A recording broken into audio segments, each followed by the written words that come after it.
여러분 안녕하세요, 신티지입니다. 오늘은 저번 영상에 이어서 결혼에 대해서 조금 더 이야기를 해볼까 합니다. 오늘 제가 갖고 온 주제는 재테크와 결혼의 상관관계입니다. 재테크랑 결혼이 뭔 상관이야 라고 생각하실 수도 있는데, 제가 최근에 부동산 공부에 빠졌거든요. 그래서 부동산 공부를 거의 1년 정도 굉장히 깊숙하게 하고 있는데, 생각해보니까 이 부동산을 고르는 기준이 어떻게 보면 결혼 상대를 찾을 때 기준으로 삼을 수도 있겠다라는 생각이 드는 거예요. 어떻게 그렇게 생각이 들었는지는 자세히 한번 말씀드려보겠습니다. 일단 여러분은 마음에 드는 아파트를 고를 때 어떤 기준으로 고르시나요? 아마 어떤 사람들은 단순히 신축이어서 고르는 경우도 있을 것이고, 아니면 주변에 편의시설이 많아서 고를 수도 있을 겁니다. 아니면 직장과 가까워서 좋아하실 수도 있겠죠. 사실 어떤 아파트를 사는 데 있어서는 굉장히 많은 기준들이 있습니다. 하지만 어떤 하나의 기준에만 꽂혀서 아파트를 사게 된다면 그거는 큰 패착이 될 것입니다. 어떤 말씀인가 하면, 아파트라고 하면 한 번 사서 최소 2년 내지 10년 이상을 보유를 해야 되는 자산인데, 여러분이 홧김에 어떤 하나의 기준에 꽂혀서 그 매물을 사게 되면 굉장히 후회할 일이 많을 수도 있다는 말씀입니다.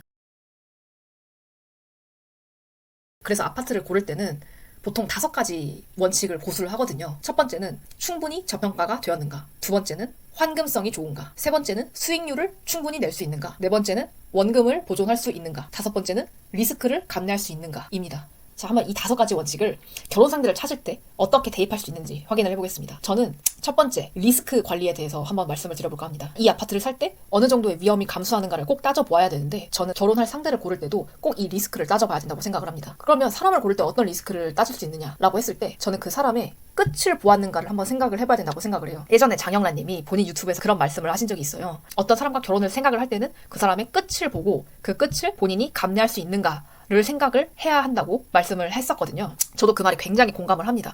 저는 어떤 사람의 끝을 보는 게 그 사람의 리스크라고 생각을 하거든요. 예를 들어서 내가 지금 생각하고 있는 결혼 상대가 술주정이 너무 심해요. 그리고 술을 너무 좋아해. 근데 내가 그 사람의 술주정을 보고 내가 이것을 감내할 수 있느냐 없느냐로 판단을 한다는 말씀입니다. 근데 또 어떤 의문이 드실 수 있느냐면, 어떻게 그 사람의 끝을 볼 수 있느냐라고 의문을 제기하실 수도 있어요. 물론 여러분들이 그 사람의 끝을 보고 싶다고 해서 항상 볼 수 있는 건 아닙니다. 그렇다고 그 끝을 보기 위해서 그런 상황을 만들다가 오히려 관계가 어스러질 수도 있겠죠. 제가 추천하는 방식은, 오래 만나다 보면 분명히 여러 가지 상황에 닥치게 될 것이라고 생각을 하거든요. 그런 여러 가지 상황 속에서 분명히 한 번쯤은 위기에 봉착할 만한 상황이 있다고 생각을 하거든요. 그런 위기 상황에서 그 사람이 어떻게 판단을 하는지, 어떠한 행동을 하는지, 그런 것을 여러분들이 유심히 살펴볼 필요가 있다라고 생각합니다. 단순히 해프닝이라고 생각하지 마시고요. 여러분들이 평생 같이 지낼 만한 사람을 어느 정도는 평가를 조금 해야 된다고 생각을 하시고 생각을 좀 정리를 해보셨으면 좋겠습니다. 두 번째 원칙은 원금 보존입니다. 부동산에서 원금 보존이라고 하면 제가 투자한 그 금액을 몇 년이 지나도 보존을 할 수가 있느냐라는 것이거든요. 저는 이 원금 보존의 법칙을 그 사람이랑 결혼하고 나서도 그 사람이 연애할 때의 모습과 비교적 동일하게 결혼 생활을 할 수 있느냐로 대입을 한번 해봤습니다. 그런 말들이 많습니다. 연애할 때는 굉장히 나한테 잘해주고 상냥하고 그랬는데 막상 결혼하고 나니까 다른 사람이 되더라. 원래 결혼하고 나서 다 이런 거냐? 이런 사람들 굉장히 많아요. 제 생각에는 상당히 많은 사람들이 결혼을 하고 나서 연애 때와는 다른 모습을 보인다고 생각을 합니다. 그러면 이것을 어떻게 연애 때부터 가려낼 수 있느냐라고 여쭤보실 수 있습니다. 제 생각으로는 여러분들이 연애하실 때 본인한테 상대방이 해주는 방식만 보지 마시고 그 사람이 주변 사람들한테 어떻게 행동을 하는지도 한번 보실 필요가 있다고 생각을 합니다. 어떤 사람들은 그래요.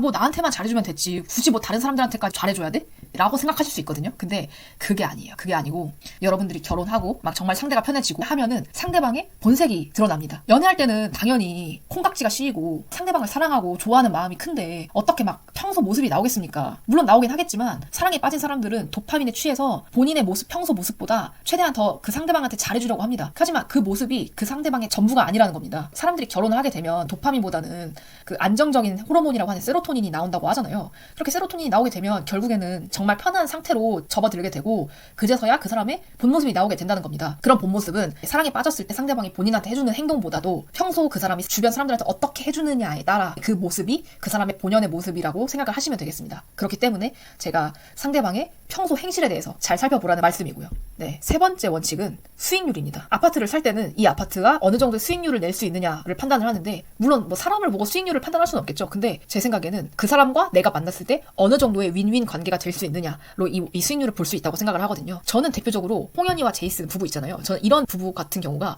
시너지가 굉장히 잘 나는 관계라고 생각을 하거든요. 결혼하고 나서 오히려 방송에 더 잘 나오고 오히려 더 많이 뜨고 서로에게 굉장히 궁합이 잘 맞고 일적으로나 뭐 내적으로나 가정적으로나 굉장히 서로에게 도움이 많이 되는 관계라고 생각을 하거든요. 한마디로 뭐 궁합이 좋아야 된다는 것이고, 궁합 외에도 뭐 난 평소에 재테크에 관심이 없는데 상대방이 재테크에 관심이 있어서 서로의 돈을 좀 더 불릴 수 있는 관계라던가, 뭐 이렇게 나에게 부족한 면을 상대방이 갖고 있거나 그런 거 있잖아요. 나는 평소에 감정 기복이 심한데 상대방은 차분하다 라던가, 굳이 뭐 진짜 뭐 사주나 점집에 가서 궁합을 보지 않아도 그냥 그런 부분이 있잖아요. 내가 평소에 부족했던 부분을 상대방이 갖고 있다던가, 그런 부분이 저는 서로가 시너지를 낼 수 있는 부분이라고 생각을 하거든요. 그래서 그런 부분이 수익률, 아파트의 수익률과 상관이 된다라고 생각을 합니다. 네 번째는 저평가입니다. 아파트에서 저평가란 굉장히 가치가 좋은 아파트인데 생각보다 가격이 많이 떨어져 있을 때를 저평가라고 하거든요. 저는 이것을 사람한테 대입을 했을 때 진짜 괜찮은 사람이 있어요. 만약에 주변에 괜찮은 사람이 있는데 그 사람이 아직 연인이 없어. 근데 연인이 없는 이유가 주변에 여자 또는 남자들이 많이 없었기 때문에 아직까지 솔로였던 거예요. 만약에 그 사람이 진짜 괜찮은 사람이야. 모든 조건을 다 충족하고 너무 괜찮은 사람인데